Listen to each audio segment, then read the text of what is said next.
Joining me on the call today, I'm super excited to have Prosper and Kath for the call. Welcome, guys. Thank you so much, David, for having us on the call today. Yeah, it's a pleasure. Today's going to be a super interesting topic. The topic for discussion today is prepare to lead. And I think when we talk about what's going on in the world right now with the economy, there's some stress and there's some strain on people. And I feel like, this is almost unprecedented for a lot of people in this generation because the last recession was in the 90s. And whether we call it a recession or not, we're going through some tough economic times. So let's talk about this idea of leadership and why it's so important right now. Who would like to sort of jump in first? Go, Kath. Yeah, I can pick that one up. The biggest thing with leadership is adaptability. I know that's a word that you've used often, David, is those that are more adaptable and flexible can improve the business, they can improve the people, they can improve the culture, and the profitability of the business can go as well. But there is going to be, businesses are going to have to be looking to staff that are able to problem solve. We're not in the industrial age anymore that people are just turning up and clocking in, clocking out, getting paid for their hours. They're actually needing to produce, problem solve, and even make things better. And it's very different times coming. Yeah. Prosper, your thoughts on this? Well, absolutely. And I think touching on the whole adaptability theme that Kath is talking about, there's what's called wartime leaders and there's peacetime leaders. So these are two different leaders that if you've been running a business or you've been in an environment where everything was cool, calm, and collected, there's a different kind of leadership that is needed than when, you're at the battlefront and you really need to just grab what's essential. Like you were telling me earlier on about essentialism, you know what I mean? You can't carry everything into a war zone. You only need the things that are going to be important. And I'm thinking what we're bringing to the table is, that different type of leadership and what are those essential tools that are going to be needed in the trenches at the battlefield. So yeah, awesome. I'm a big believer in business. There's sort of three stages that a lot of businesses go through. The first one is really the technical stage, or what we call getting out of chaos and getting into control. And for most, that stops them from growing because they're so busy putting out fires all day that they really don't think strategy. The second level is the growth level. And some people are lucky enough that they move out of just running around in circles doing the work and they start actually building their business, which means building their marketing and sales system and building their delivery mechanism. And so for me, that's where the growth occurs. But the third element, and very few people get to spend enough time here, is what we call the leverage level. And this is really where leadership kicks in. And Michael Gerber, who wrote the E-Myth, said it really well. He said, most people who start a business have an entrepreneurial seizure. Right? They have a moment in time where they reckon they can do it better than everyone else. And then they go to work for probably the worst boss on the planet themselves, and they become self-employed. And I really feel like when we talk about preparing to lead, it's not about being a leader right now. It's about knowing that what's coming in the economy right now is a very interesting time. And for those people who are hoping it's just going to settle down and go back to normal, I don't think that's going to happen. I think the people that recognize what's structural in terms of change, which is permanent versus seasonal, are going to start to see some winnings here. And so my view is that those people who are in a position where they've got their business in control, they might have been growing or they might have been stagnated through the last few years, but they've got time to spend in the leadership role so they can see what's coming and they can anticipate the play of the people who are going to win. How do you guys see that? Yeah, I agree. It's really, and my husband was in the military for 20 years and they had something he worked for Combat Survival Training School. Anyone that flew went out and had to literally survive for real. And there's a rule of three, and this reminds me that 3 minutes without breath, someone will die without oxygen. And like a business, if you don't have cash flow and you're not able to pay, your business is going to die. You can go 3 hours in a harsh environment, so it gives them a bit longer, 3 days without drinkable water, 3 weeks without food. But the one they don't have in there is the 3 seconds mindset, the decision when someone crashes or is stranded, within 3 seconds, they decide if they want to live or die. And it feels like this is the moment for businesses. They have a choice and they need to decide if they're going to survive or, see what happens. Yeah. Prosper, your take on this? Absolutely. I absolutely love that military take, that whole 3 second, side of things. In my world, we call it a 3 second attention span. If you are not really looking at what's happening, things might derail. But looking at the leadership aspect of what you just spoke about there, there's a statement that I really, really love, which is called calm is contagious. So like you're saying, when these soldiers are out there, if you start panicking, in the midst of a battle or anything else, you derail your company, so to speak. Your staff members are going to need to have a leader that's going to lead them through all of this. Let's not forget that they're also going through stuff in their personal life, the interest rates, they're probably renting, and the landlords have put up the prices and things of that nature. So for them to now come and be productive at work, you're going to need to bring out the best in them. So whether it's tools, whether it's you just being a forthright leader and being calm around everything else that's going to be happening is going to be very, very essential. And if you know how to actually, and I think Kath, you touch up on this, if you actually know, the capacity that your team has by looking at what their actual capabilities are, you can literally get the most out of your staff members despite what's happening in and around their environment. So here's a couple of interesting points. We talk about, prepared to lead. It's a very nebulous topic, but if we look at what is actually happening right now, top of mind for a lot of people is the impact that AI is going to have on business. Now, some people are skeptical and they're going, oh, you can't use it to write copy because, the internet will know. And a lot of people are saying, well, I don't understand it, or it's going to replace our job. So there's two sides to this, right? But I think what you said, Prosper, was super interesting. And it wasn't about whether AI replaces people. It's whether people use AI to do their job better. Oh, absolutely. You mentioned those 3 sections of business: the technical growth, the growth, and the leverage. I believe with AI, it's all about just leveraging what has been working already and just making it super, super easy. All right. We could say, in a very easy example, people used to use the horse and carriage to deliver goods to the marketplace, and then the lorry or the engine came about. That didn't mean they didn't go farming. Okay, so that didn't replace farming. It only replaced the means to the market. So what is the means to the market that AI can bring to the table? We still need to produce the crops. We still need to be there for our customers. We still need to run a business that's profitable and enjoyable. AI just so happens to be that bridge. So if a lot of people are going to look at it as the be it and handle, then they're not going to have a good harvest. And really, I think you touched on this idea of augmentation. So a lot of people think AI is going to replace people, and I think it's just going to augment their ability to do their job, which is an extension and just gives them more capacity. And it sort of ties in with another thing. When we talk about prepared to lead, I think the most significant thing that I'm seeing right now is that employees are expecting to make more money. And as a result of that, the business owners are saying, well, linearly, I can't pay you more money unless I charge more. But there's another way that an employee can make more money, and that's to move away from being paid for their time to getting paid for their results. What do you think about this, Kath? Absolutely agree. And there's no better time to really, as a leader, get to know ourselves, but also our staff, because something like DISC, Myers-Briggs, there's many tools out there. If you know someone's natural ability, you could have someone, for example, that's a high influencer in DISC, the high I, that's sitting there doing data entry, but they would be an absolute gun as a salesperson building rapport. So maybe they can do a little bit of data, but they help out on the sales team. So having the right people doing the right jobs at the right time, that is just a recipe for success, if you ask me. Almost a motto, isn't it? Yeah. Prosper, what do you think?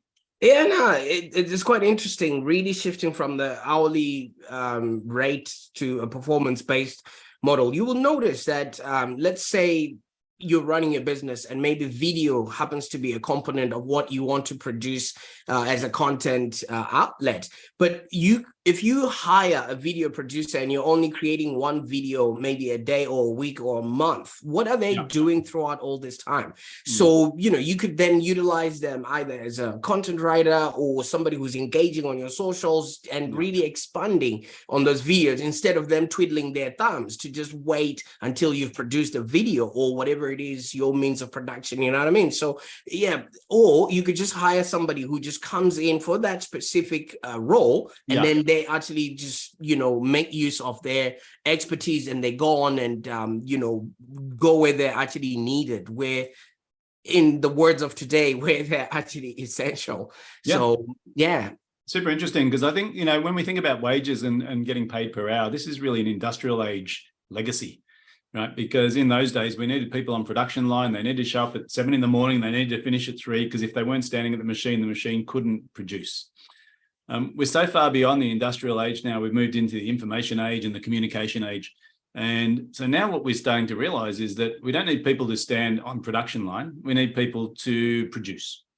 And if we look at production, we can actually become more effective in exactly what you just described there. Because I think the biggest conflict is if I'm an employee who gets paid per hour, the only way I can make more money, sounds ironic, is either become better at my job and get paid more as a promotion, or become worse at my job and take longer and get paid overtime. Now, I know which one's easier, right?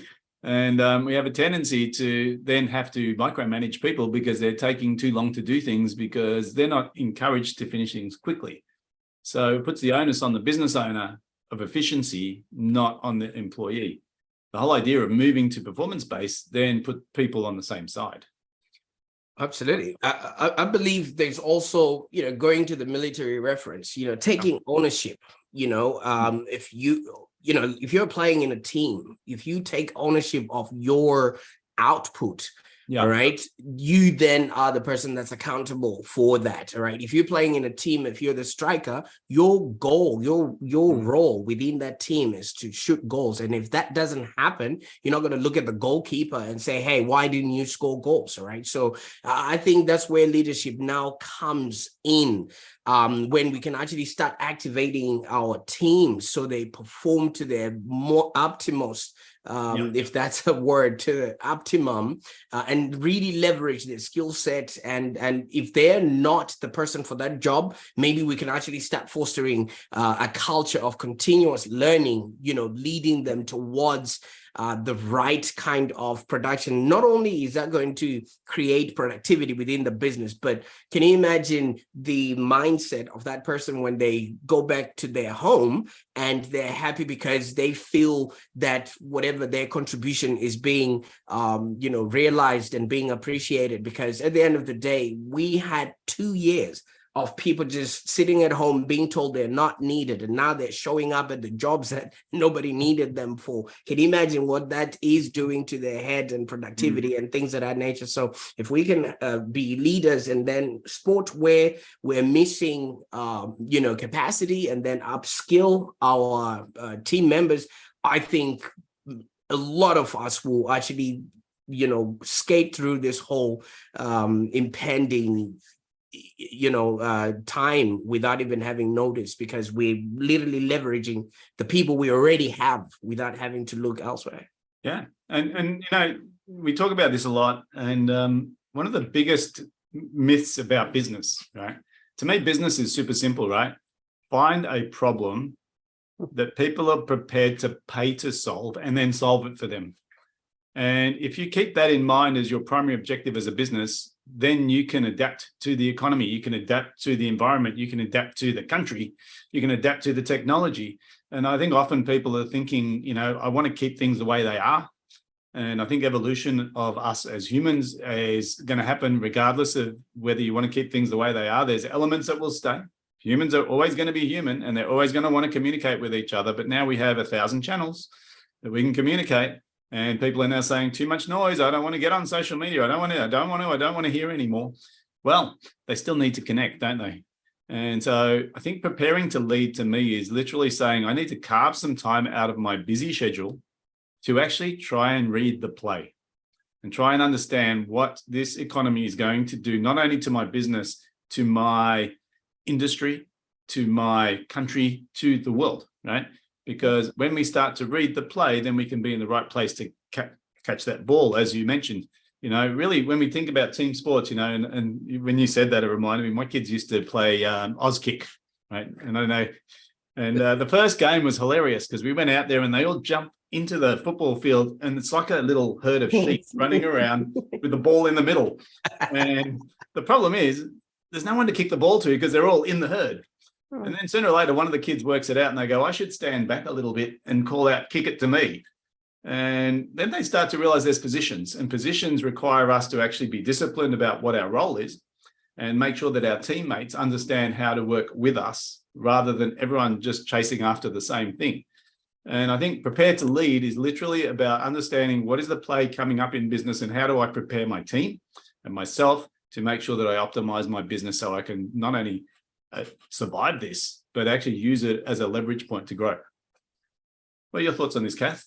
Yeah, absolutely. And it comes down to being, you know, better, cheaper, faster. And in a game, you've only got to watch sport.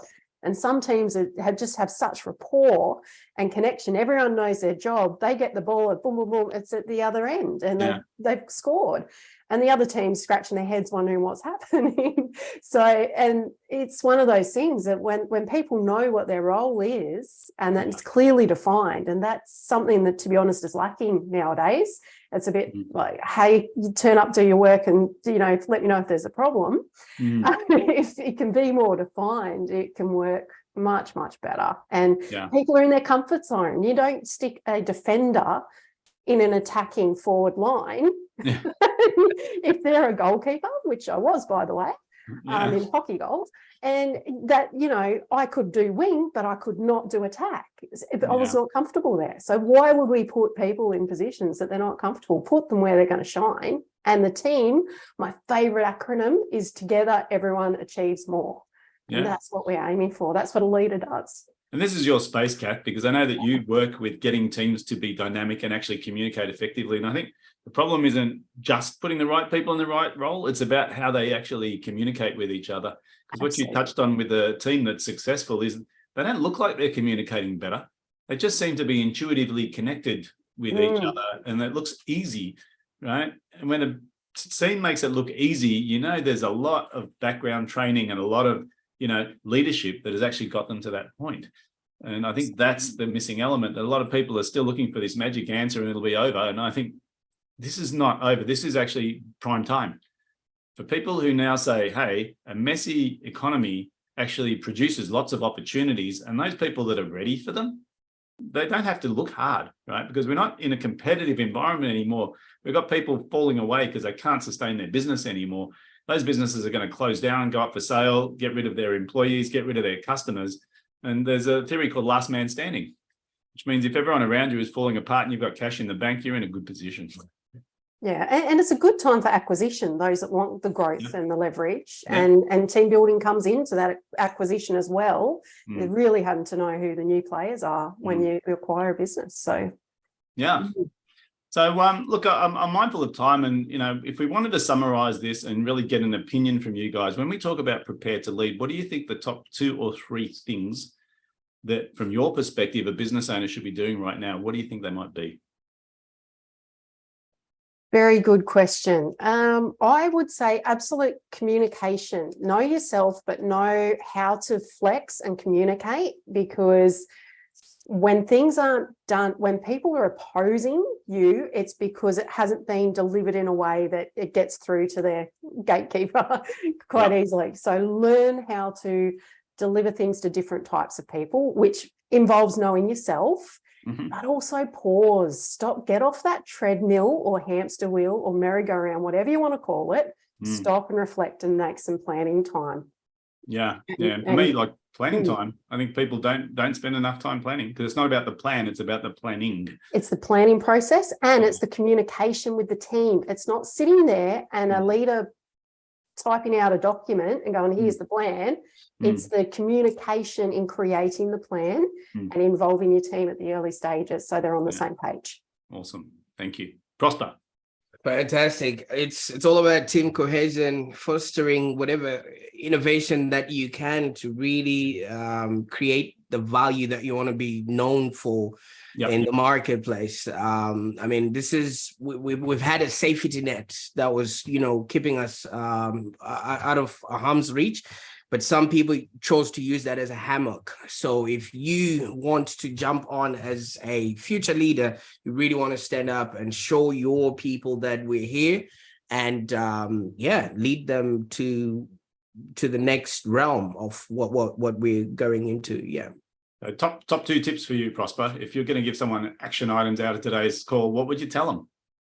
Fantastic. So as a digital marketer, I would just say, hey, like what we've been talking about, look at your systems. All right. What are your systems doing in terms of communicating with your team? Have you got a good CRM system that talks to your team and that also talks to your customers? And then second of all, what's the cadence of you showing up in the world using whatever we now have and the infrastructure that you already have within your business? So your tools and the cadence, and just keep showing up, because if you don't, somebody else is going to eat your lunch. And I love this idea, right? Because when you talk about cadence, I think part of the business owner's obligation is to create an innovation space within their business. And I know you've been talking a lot about the AI and the implication that it has on the workplace. And for me, it's like, well, I don't know exactly what it's going to turn out like, and no one really does. But if we don't use it or test it or play with it or understand how it can impact, it's like keeping your head in the sand. And the problem with keeping your head in the sand is which part of your anatomy is sticking up. It's a part that's going to get kicked by the economy, right? Yeah. So I feel like, you know, this idea of making the space for leadership, number one, making sure that there's a cadence. So it's not just a one-off space. It has to be on a regular basis. Looking at new technology, and rather than saying, oh, that's never going to affect us, the question is, how can we use it? Okay, how can we use it? And even if you play with it only for a couple of months and you work out that it's not going to affect you, at least you know. And so leadership is sometimes about being prepared to go out on a limb and try something out. And for me, like the simple thing is this, right? I believe that when we look at the economy slowing down, people should speed up. And what I mean by that is that they need to move and do things that they should have done last year, which is create the space for planning, create the space for innovation, start challenging their team on not how I'm going to pay you more, but how do you become more valuable to the organization? Because often people will say, I need a pay rise because the cost of living's gone up. I get excited when I hear that, because I think, great, so now we're going to work out where that money's coming from, because it needs to come out of something. Now, I can squeeze my margins so much, but if I squeeze them too much, my business closes. So how do we create value in a space where at the moment we don't see it? And this is the innovation side. Yeah, can I add one more thing, David? It also, and we have discussed this earlier before we were recording, is if someone can do a job in 4 hours instead of 8 hours, why are we docking their pay? Because they can do the result. They can, with this augmentation, if they do it in 4 hours and then they've got time to do some other things to generate some more income, or they can finish a little bit early and get some family time, because after COVID, people are realising spending time with work-life balance, harmony, is a word you use, David, is as important as more money. Yeah. And you know, this whole thing with AI saying it's going to replace jobs, that's like saying that the car replaced the job of the horse. Well, imagine if we had that many horses on the road, geez, it'd be pretty stinky out there. But I suppose my point about this is we often fear this innovation, this move forward, and we think it's going to actually make the world a worse place. But the truth of the matter is that the standard of living across the globe now is higher than it's ever been before, ever. And this is a result of innovation. This is a result of people doing things smarter and working smarter, not harder. So I feel like when a small business owner says, you know what, I can actually do something to move forward by thinking of better ways to do things. And I think I've heard about AI being used to do things like tender responses, because it fills in all the standard questions. Because it's not really artificial intelligence, it's just information collation that is accelerated. You still have to ask the question and you still have to vet the answer. So, you know, when people think it's going to replace us, I think that's a bit naive. I think it's going to help us. And that's the attitude I think people need to have towards the things that are coming. When people say they want a pay rise, you go, great, that's exciting. How do we improve the value that we produce? Absolutely. Awesome. Guys, look, thanks so much for joining us. Super interesting discussion. I think it's going to become pretty heated as we move on, because no one likes this idea of being squeezed. And sometimes, you look at it and you say, well, we can try and resist what's going on, or we can embrace what's going on. And for me, the embracing of it is the exciting part, so we can actually see what the changes will be. So really appreciate your time today. And look, I hope some people got some insight out of the conversation. So thanks again. Fantastic. Can't wait.